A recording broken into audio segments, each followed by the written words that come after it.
Welcome to Facts TV News, where everything is true. Murder plot found on phone after gun attack on businessman.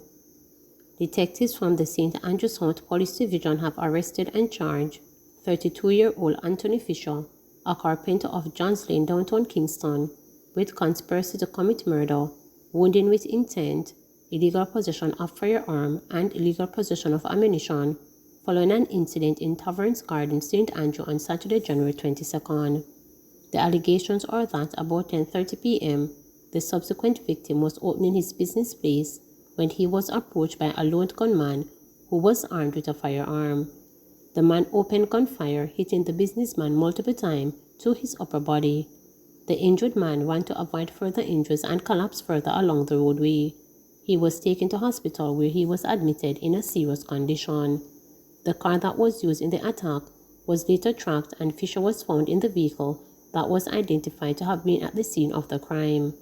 He was arrested, and his cell phone was seized and sent to the Communications Forensics and Cybercrime Division of the police force for analysis, which uncovered confidential material on the device plotting the attack on the victim. Fisher was charged following a question and answer interview with investigators. His court date is being finalized. Shock, grief after popular events promoter murdered in Clarendon. A pall of gloom descended over social media landscape on Saturday after news emerged that popular events promoter and businessman Tutu British was gunned down in Berby District in the Palmetto Pine area near Maypen in Clarendon on Friday night. A woman was shot and injured in the fatal incident. British, whose real name is Ian Ellington, was residing in Huntspen, Clarendon at the time of his death. He also resided for several years in the Cayman Islands, from which he was integral in bringing several local music acts to perform in that country. Reports from the Maypen police are that at about 11:15 p.m. on Friday, residents heard loud explosions in Berdy District and summoned the police. Ellington and a woman, who was said to have been in his company, were found suffering from gunshot wounds. They were taken to hospital, where Ellington was pronounced dead and the woman was hospitalized. Other reports suggested that Ellington was found slumped over the steering wheel of his motor car, suffering from multiple gunshot wounds. The woman managed to exit the car but was reportedly shot while making her escape. Ellington also operated a transport rental bus business and was working on completing his house in Clarendon. As news of his death spread throughout social media, especially on Instagram on Saturday, it was evident that persons were shocked by the promoter's death. R.I.P. Dad, wrote Ellington's daughter on her Instagram page as she uploaded several photographs and videos of herself and her father. One Instagram user encouraged the grieving daughter to pray. "Priceless pictures, hon. His memories will live on with you. I know a part of him has gone with you when he died, but God will give you his arms. Sorry for your loss. I can see he really loves you, and the same with you. Just pray. God answers prayer, okay?" she stated. "Stay strong, hon. My condolences to you and the family," wrote another user.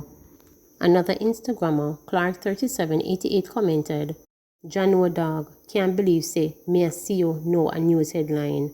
Another wrote, "Long live to British. You work hard for what you have and them kill you just so. You don't deserve this, you know.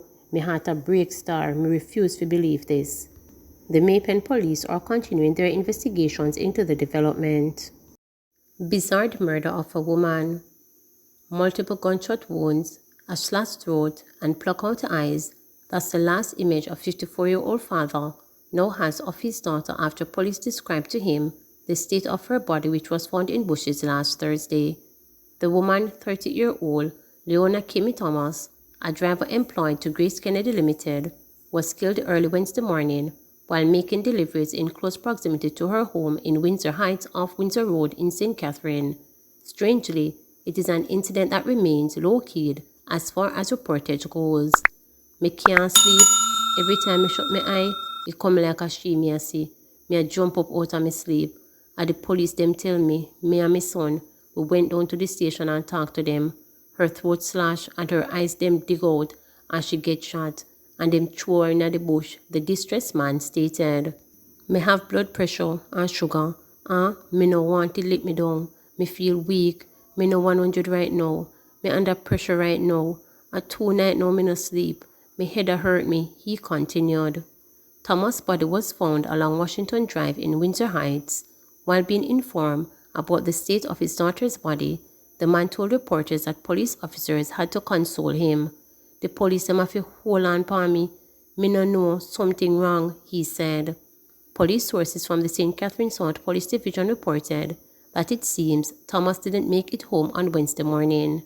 The truck she was driving was discovered stripped of all the goods on the main road.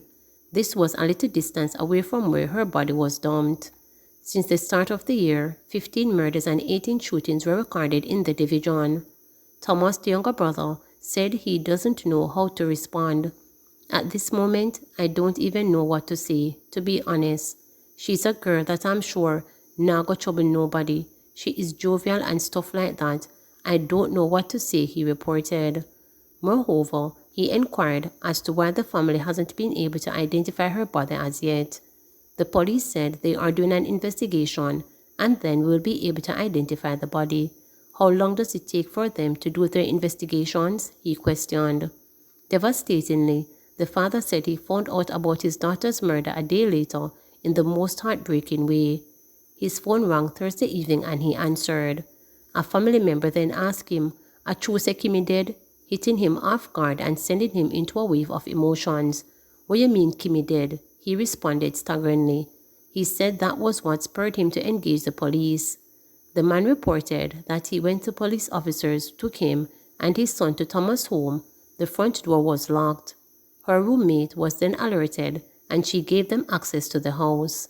Inside, they discovered that a washing machine was stolen from the house, along with chicken that was left in the refrigerator and other items. It is suspected that criminals gained access to the house after taking a key from her body, and after rummaging through the house, they locked the door and left with the key. Late Friday night, Thomas' roommate was accompanied by guardsmen personnel to the area to collect her belongings to go elsewhere because the home was deemed unsafe as investigations continue. The woman who was referred to as Thomas' sister told reporters, "We were living together. I don't know anything. The police don't give us no information and them not talk to none of we all know. They say they would call us and we are waiting on the call." Before she could continue, she broke down and she said she couldn't speak on the incident anymore. Thomas' aunt reported that she was distraught. Up to Saturday night when contacted, she said she was unable to fathom what had happened. She's supposed to do delivery, she said. "I honestly don't remember the last time I talked to her. My head can't recall nothing right now. I am out of it." Meanwhile, Thomas' father is adamant that his daughter was set up. "A something funny play a gone. She not even reach her yard and them kill her and throw her in a bush. It look tricky." Don Webb, the Group Chief Executive Officer of Grace Kennedy Limited, reported on Saturday that the company is deeply hurt by the loss. "We are extremely sorry and heartbroken, and we have our security people really doing a proper investigation. We are very distraught and sad. We are extremely concerned. It is a very sad moment for us," he said.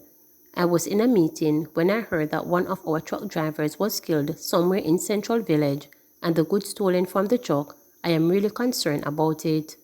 But we said there are some sensitive issues that can't be discussed regarding the incident. However, he said all trucks have panic buttons on them, and it is not clear to us at this time whether the panic button was pressed or not, which is a big issue for us. PNP stalwart Paul Robertson has died. Former Vice President of the People's National Party PNP, Dr. Paul Robertson has died.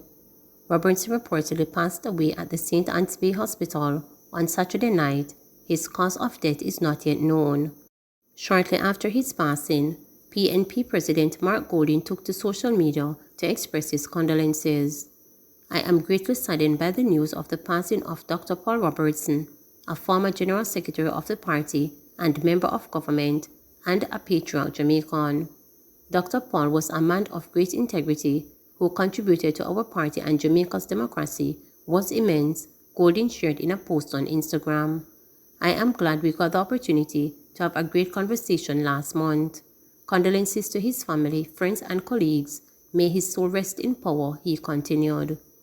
Current PNP General Secretary also expressed his condolences, saying, "An outstanding comrade has transitioned. Eternal rest grant to him, O Lord. Rest in power, Dr. Paul Robertson." Robinson entered representational politics in 1993 when he beat Kinsey Sangster by a landscape in the St. Catharines South East seat. He is also a senator who rose to the rank of Vice President of the People's National Party in 2003. He was also a Deputy General Secretary and General Secretary of the PNP. Robertson served as Minister of Industry and Investment, Minister of Foreign Affairs, and Minister of Development during his political career. Darlin fears for his life. Shane Darlin is now concerned for his safety, with what the spotlight having been placed further on him by Jamaica's opposition party in the ongoing controversy surrounding the Firearm Licensing Authority, of which he is Chief Executive Officer. Shane last week blew the whistle on irregularities that have occurred at the state agency for the greater part of the last 5 years, which unleashed a firestorm of claims and counter-accusations by others, among them former Deputy Chairman of the FLA, Dennis Meadows, who, like Shane, has represented the governing Jamaica Labour Party in national elections.